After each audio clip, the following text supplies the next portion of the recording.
분포중학교 학생 여러분 반갑습니다. 다음 주면은 분포중학교 2학기 개학이 되어 수업이 시작이 됩니다.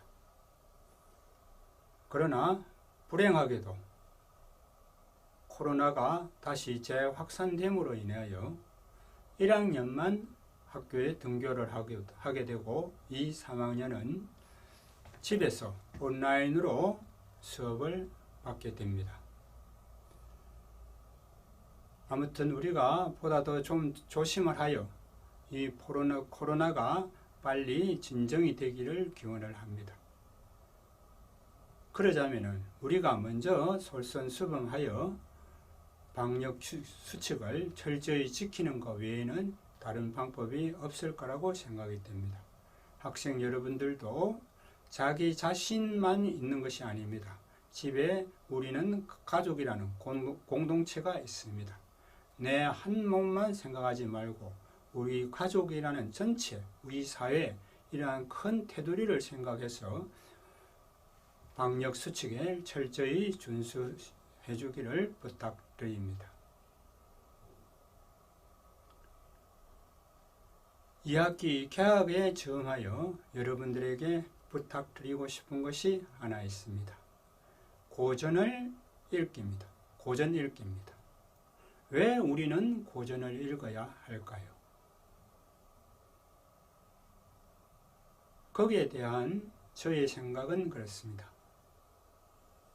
저는 고등학교 1학년 때 신문에서 한 기사를 접했습니다. 그 신문 기사가 저를 완전히 바꾸어 놓았다 해도 과언이 아닙니다.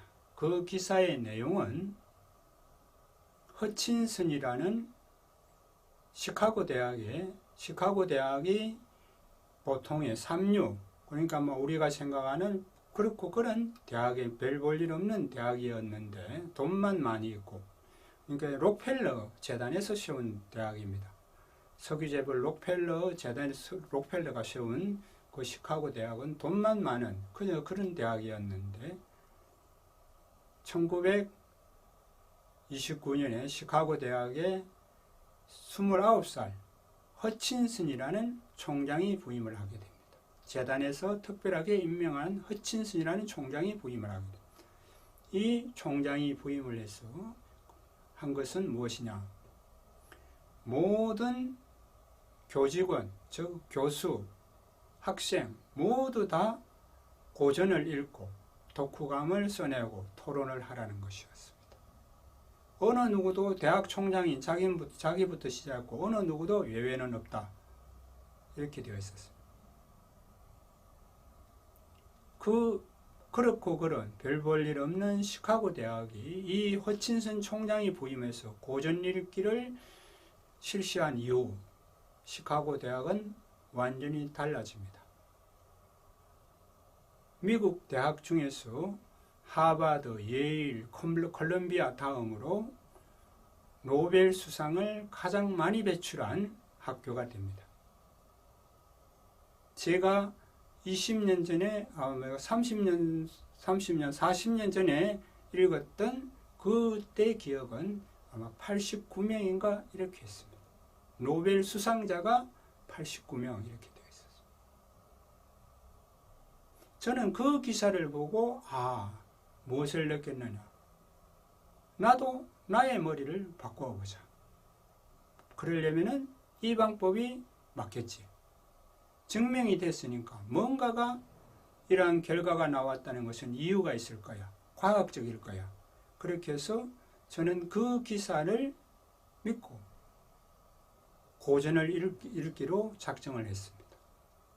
그때부터 고전을 의도적으로 고전에 다가가려는 노력을 부단히 했습니다. 고등학교를 졸업하고 대학교 4년 동안에 내도록 한 것은 어떻게 하면은 고전에 내가 한 발 더 다가가느냐 하는 것이었습니다. 그리고 현직, 이제 교사가 되어서도 마찬가지였습니다. 지금도 역시 나는 소크라테스의 변명 이런 책들을 또다시 꺼내서 다시 읽곤 합니다.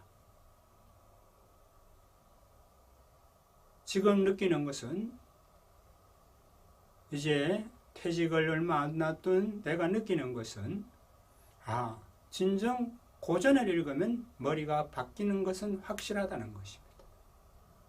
그래서 여러분들에게 책을 가까이 하기 위해서 많은 노력을 기울이고 있습니다. 그 중에 하나가 가장 대표적인 것이 도서관을 크게 확장시킨 것입니다. 그리고 여러분들의 쉼터에 책을 꽂을 수 있는 책장을 만들어 놓은 것입니다. 지금은 비어 있지만 언젠간 여러분들이나 학교의 노력에 의해서 그 책장에 책이 가득 꽂혀서 여러분들이 책이 손에서 자기 곁에 언제든지 있는 그런 학교가 되는 것이 저의 바람입니다. 학생 여러분, 우리는 모르는 것이 있으면 네이버에 질문을 던집니다. 그러면 네이버는 답을 해줍니다. 그러면 네이버가 하는 답은 어떤 답일까요? 네이버가 주는 답은 네이버 알고리즘이 주는 답입니다. 우리는 결국은 가면 갈수록 알고리즘에 그 컴퓨터 알고리즘에 지배되는 세상을 살고 있습니다. 지금 우리가 차를 몰고 어디를 갈 때 고민하지 않습니다. 우리는 다 뭐냐? T맵에서 제공하는 그 알고리즘에 그냥 생각 없이 따라갑니다. 우리는 점점 더 컴퓨터화된 알고리즘에 예속되어 살아가게 됩니다. 이러한 사회에서 보다 더 중요한 것은 질문을 던지는 것입니다. 답을 찾는 데만 몰두하는 것이 아니라 질문을 던지는 것입니다. 내가 어떤 네이버에 어떤 질문을 던질 때 나는 거기에 관련된 수많은 질문을 던져야 한다는 거예요. 내가 왜 이런 질문을 던지지? 이런 질문을 하는 이유는 무엇일까?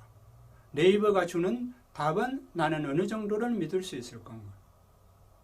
많은 질문들을 만들어 양산을 할 때 비로소 네이버가 주는 그 답에도 우리는 보다 더 객관적이고 합리적인 시선으로 다가갈 수 있다는 것입니다.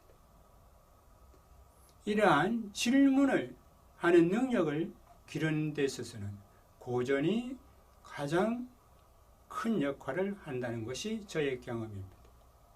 학생 여러분, 고전을 읽음으로 해서 많은 질문을 던지는 것들을 학습할 수 있기를 바랍니다.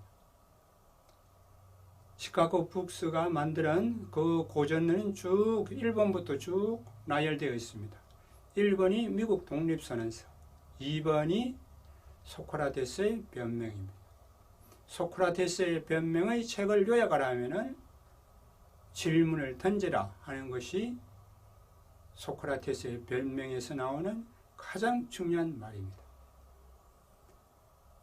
학생 여러분, 우리는 네이버나 다음 이런 것에서 주는 알고리즘에 예속되어 그렇게 사는 삶보다도 우리가 우리 자신의 주인이 되는 삶을 사는 것은 우리가 질문을 던지는 것이라는 것을 깊이 한번 생각해 보시기 바랍니다.